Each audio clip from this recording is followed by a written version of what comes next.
वेरूळ येथील शिक्षक मृत्यू प्रकरणी मोठी कारवाई करण्यात आली आहे। वैजापूर येथील पोलीस उपनिरीक्षक एकनाथ विश्वनाथ नागरगोजे यांना आरोपी घोषित करण्यात आले असून त्यांना ताब्यात घेण्यात आले आहे। तसेच प्राथमिक चौकशीत दोषी आढळून आल्याने नागरगोजे आणि पोलीस अंमलदार वाल्मिक बनगे या दोघांना तात्काळ सेवेतून निलंबित करण्यात आले आहे। वेरूळ येथील शिक्षक असलेले सुरेश बोरसे यांचे 11 जून 2026 रोजी निधन झाले होते।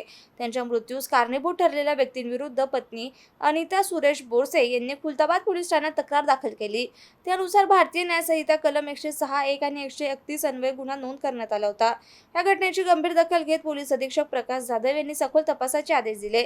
तसेच प्राथमिक चौकशी सुरू करण्यात आली। चौकशीत उपनिरीक्षक एकनाथ नागरगोजे आणि पोलीस अंमलदार वाल्मिक बनगे हे दोषी आढळल्याने दोघांवर निलंबनाची कारवाई करण्यात आली।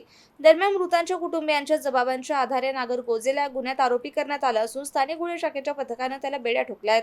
वैजापूर पोलीस ठाण्यातील उपनिरीक्षक एकनाथ नागरगोजे, पोलीस कॉन्स्टेबल वाल्मिक बनगे हे वैजापूर तालुक्यातील धुंदलगाव येथील प्राणघातक हल्ल्यातील आरोपीच्या शोधात वेरूळ येथे गेले होते।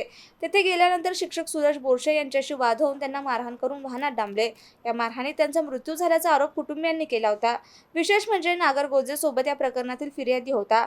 एका खासगी वाहनातून हे तेथे गेले होते। सुरुवातीला पोलीस खात्याने काहींना तात्काळ अटक करण्याची तत्परता दाखवली खरी, परंतु अन्य आरोपी अज्ञात दाखवून पोलीस खात्याची इब्रत वाचविण्याचा प्रयत्न केला।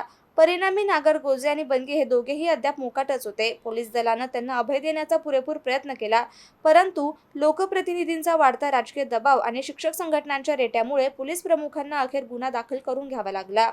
ज्ञानेश्वर वर्दे, MCN न्यूज, टाकळी राजेराय, खुलताबाद।